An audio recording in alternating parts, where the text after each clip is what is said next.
रंगों से भरे एक अद्भुत जंगल में एक विशाल रंगीन बाघ रहता था। उसके शरीर पर लाल, नीले, पीले और हरे रंग ऐसे चमकते थे जैसे आसमान का इंद्रधनुष धरती पर उतर आया हो। जब वो जंगल के रास्तों पर चलता तो लगता जैसे चारों ओर रंगों की रोशनी फैल रही हो। उस बाघ की आंखों में गहरी करुणा थी। जंगल के सभी पशु उसे अपना रक्षक मानते थे, क्योंकि वो केवल शक्तिशाली ही नहीं बल्कि दयालु और न्यायप्रिय भी था। उस जंगल में एक बहुत खास नदी बहती थी। उसे सब गाने वाली नदी कहते थे। जब भी नदी बहती तो उसके पानी से मधुर संगीत निकलता था। उस संगीत को सुनकर जंगल के पशु शांत हो जाते थे। पक्षी और मधुर गाने लगते थे और हवा भी उस धुन के साथ बहती थी। लेकिन एक सुबह कुछ अजीब हुआ। नदी बह तो रही थी पर उसका संगीत बंद हो गया था। जंगल में एक अजीब सी चुप्पी फैल गई। पक्षी चुप हो गए, हिरन घबराने लगे, बंदर भी पेड़ों से उतरकर नदी के किनारे देखने लगे। सबकी नजर उस रंगीन बाघ पर थी। बाघ धीरे धीरे नदी के किनारे पहुंचा। उसने शांत आंखों से नदी को देखा। पानी बह रहा था पर उसमें कोई धुन नहीं थी। बाघ के हृदय में करुणा जाग उठी। उसने मन ही मन कहा, ये नदी केवल पानी नहीं है, ये पूरे जंगल की आत्मा है। अगर इसका संगीत खो गया तो जंगल की खुशी भी खो जाएगी। तभी पास के पेड़ से सुनहरा तोता उड़कर उसके कंधे के पास आ बैठा। थोड़ी ही देर में फिरोजी हिरन, बैंगनी बंदर और गुलाबी खरगोश भी आ गए। सभी चिंतित थे। बाघ ने नदी के बहाव को ध्यान से देखा। उसे लगा कि समस्या नदी के ऊपर की दिशा में कहीं है। उसने फैसला किया, मुझे नदी के स्रोत तक जाना होगा। बाघ सबसे आगे चल पड़ा। उसके मित्र भी उसके पीछे पीछे चलने लगे। जंगल का रास्ता धीरे धीरे ऊंचा और कठिन होने लगा। पेड़ घने होते गए और हवा ठंडी हो गई। कुछ देर बाद वे एक बड़ी चट्टान के पास पहुंचे। वहां नदी का पानी पत्थरों के बीच से बह रहा था, लेकिन एक काली चट्टान नदी के बीच फंसी हुई थी। उस चट्टान से एक अजीब ठंडी ऊर्जा निकल रही थी। बाघ समझ गया कि वही चट्टान नदी की धुन को रोक रही है। उसने चट्टान को हटाने की कोशिश की, लेकिन वो बहुत भारी थी। कुछ पल के लिए जंगल में गहरी खामोशी छा गई। तभी बाघ ने आंखें बंद की। उसके शरीर से हल्की इंद्रधनुषी रोशनी फैलने लगी। उसने एक गहरी गर्जना की। ऐसी गर्जने अपनी अयाल से एक चमकीली किरण उस काली चट्टान पर डाली। चट्टान धीरे धीरे हल्की होने लगी। बाघ ने फिर पूरी शक्ति से उसे धक्का दिया। इस बार चट्टान हिल गई। एक जोर की आवाज के साथ चट्टान नदी के रास्ते से हट गई। अचानक नदी का पानी तेजी से बहने लगा और उसी क्षण नदी से फिर से मधुर संगीत निकलने लगा। पहले हल्की धुनाई, फिर पूरा जंगल उस मधुर गाने से भर गया। पक्षी फिर से गाने लगे, हवा फिर से नाचने लगी, छोटे पशु खुशी से उछलने लगे। रंगीन बाघ नदी के किनारे शांत खड़ा रहा। उसकी आंखों में संतोष था। उसे पता था कि उसने अपने जंगल की खुशी वापस लौटा दी है। उस दिन से जंगल के सभी पशु जानते थे, जब भी मुश्किल आएगी उनका रंगीन बाघ रास्ता जरूर ढूंढ लेगा। शिक्षा, सच्ची शक्ति वही है जो दूसरों की खुशी और भलाई के लिए उपयोग की जाए। दोस्तों, विलेज टेंपल की सेक्रेट बेल अचानक गायब हो गई है। मेन स्काई से देखकर आया हूँ। बेल कल रात तक वहीं थी। अगर बेल नहीं बाजी तो विलेज फेस्टिवल स्टार्ट नहीं हो पाएगा। अरे बिना बेल के फेस्टिवल? तो लड्डू का क्या होगा? मुझे लगता है किसी ने बेल चुरा ली है। हमें जल्दी पता लगाना होगा किसने बेल ली। मेन बैम्बू फॉरेस्ट के ऊपर एक सस्पिशियस शैडो देखकर आया हूँ। शैडो मतलब विलन एंट्री। चलो बैम्बू फॉरेस्ट में सर्च करते हैं। मैं भी साथ चलूंगी। सब ध्यान से चलो। अरे देखो, बैम्बू के बीच एक शाइनी मेटल वेब बना हुआ है। ये तो जायंट स्पाइडर का घर लग रहा है। कौन हो तुम? मेन क्रिस्टल स्पाइडर क्वीन होन, बैम्बू फॉरेस्ट की रूलर। क्या तुमने विलेज बेल ली है? क्रिस्टल स्पाइडर क्वीन, क्या आपके पास बेल है? हाँ, बेल मेरे पास है। क्यों? बेल से तुम क्या करोगी? जंगल एनिमल्स को रात को लाउड नॉइज से डर लगता है। तो तुम बेल को छुपाना चाहती थी? शायद ये मिसअंडरस्टैंडिंग है। विलेज बेल तो फेस्टिवल के लिए जरूरी है। लेकिन जंगल एनिमल्स को डिस्टर्ब भी नहीं करना चाहिए। इसीलिए मैंने बेल को यहाँ सेफ रखा। मतलब विलन नहीं, प्रोटेक्टर निकली। लेकिन विलेज फेस्टिवल का क्या होगा? जैसे सिर्फ फेस्टिवल के टाइम ही बेल बजेगी। शायद हम बेल का नया सिस्टम बना सकते हैं और बाकी टाइम साइलेंट रहेगी। ये आइडिया जंगल एनिमल्स के लिए परफेक्ट है। और फेस्टिवल भी बच गया। मेन विलेज को गुड न्यूज बताता हूँ। आज से जंगल और विलेज और भी क्लोज फ्रेंड्स हैं। और लड्डू भी सेफ है।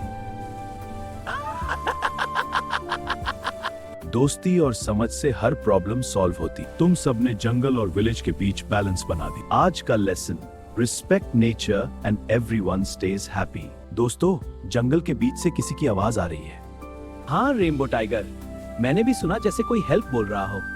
अगर इनविजिबल गोस्ट हुआ तो मैं सीधा ट्री पे चढ़ जाऊंगा। अरे डर लग रहा है। वाओ! लेकिन यहाँ तो कोई एनिमल नजर नहीं आ रहा। दोस्त, हम सब यही हैं। और हम सब साथ हैं। हाँ, जंगल का मजा।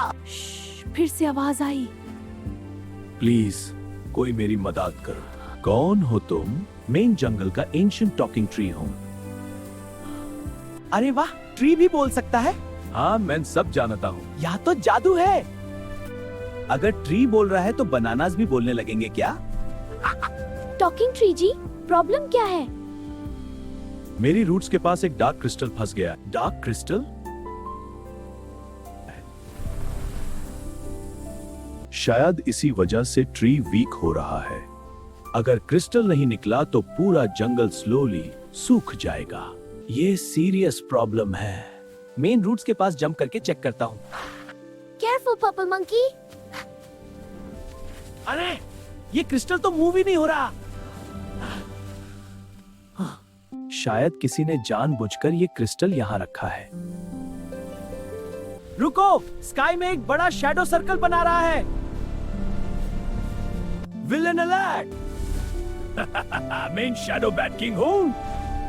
तुमने ये डार्क क्रिस्टल यहाँ रखा है? हाँ, जंगल की पावर चुराने के लिए। अगर ट्री वीक होगा तो जंगल भी वीक होगा। तुम जंगल को हर्ट नहीं कर सकते। हमें इन क्रिस्टल निकलना होगा, लेकिन शैडो बैट किंग गार्ड कर रहा है। Plan monkey style. Plan monkey style क्या होता है? मंकी स्टाइल फुल झूम मचा देंगे। वाह, एक्साइटिंग है। मेन विलन को कंफ्यूज करता हूँ। मेन स्काई से सिग्नल दूंगा और मैन क्रिस्टल को रूट से निकालूंगा। तुम मुझे रोक नहीं सकते। अरे देख, तुम्हारे पीछे जाइंट बनाना।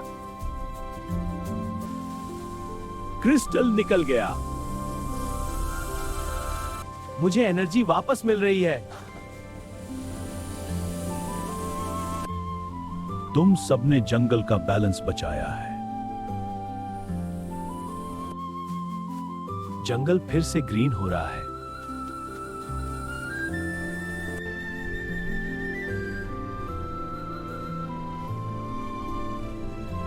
दोस्तों, जंगल वाटरफॉल के पास से किसी बेबी एलिफेंट की हेल्प वाली आवाज आ रही है।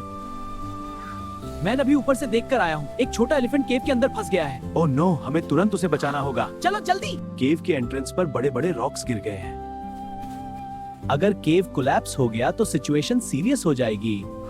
हमें जल्दी बेबी एलिफेंट को बचाना होगा। सब शांत रहो, पहले सिचुएशन समझते हैं। मेन केव के अंदर उड़कर देखने की कोशिश करता हूँ। अगर अंदर बैट्स हुए तो मैं बाहर ही रुकूंगा। पर्पल मंकी, थोड़ा ब्रेव बनो। देखो, बेबी एलिफेंट कॉर्नर में फंसा हुआ है। प्लीज मेरी हेल्प करो। डरना मत छोटे दोस्त, हम तुम्हें बाहर निकालेंगे। केव का सीलिंग वीक लग रहा है। मतलब टाइम कम है। अरे इतना शॉक मत कर यार। हाँ, जल्दी चलो। चलो मेरे साथ। हुमेन रॉक सताने होंगे। लेकिन रॉक्स बहुत हैवी हैं। चिंता मत करो, हम मिलकर उठाएंगे। हाँ, हम सब मिलकर करेंगे। मैं इन पुश करता हूँ। Villain alert. रुको, केव के एंट्रेंस पर कोई बड़ा सा शैडो आ रहा है। हम सिर्फ बेबी एलिफेंट को बचाने आए हैं। ये केव मेरा टेरिटरी है। क्या तुम दोस्त बनोगे?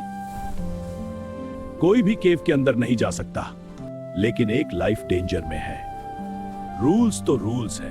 लेकिन हम यहाँ सिर्फ देखने आए हैं। हाँ, फिर भी रूल्स फॉलो करने होंगे। शायद गार्डियन को मिसअंडरस्टैंडिंग हो रही है। देखो, केव का रूफ क्रैक हो रहा है। अगर रूफ गिर गया तो सब फंस जाएंगे। प्लीज गार्डियन जी, हमें हेल्प करने दो। प्रोटेक्ट करना मतलब लाइफ बचाना भी होता है। मैं सिर्फ केव को प्रोटेक्ट कर रहा हूँ। हम समझते हैं, अगर हम सब मिलकर रॉक्स हटाएं तो केव भी सेफ रहेगा और बेबी एलिफेंट भी। ठीक है, मैं भी हेल्प करता हूँ। मैं ऊपर से रॉक्स का बैलेंस देख रहा हूँ। Team work mode activate. सब रेडी? पुश! मेन भी रॉक स्लाइड कर रहा हूँ। बेबी एलिफेंट बाहर आ रहा है। Thank you friends. आज तुम सब ने जंगल की असली स्पिरिट दिखाई है। जंगल तभी सेफ होता है जब सब एक दूसरे की मदद करें।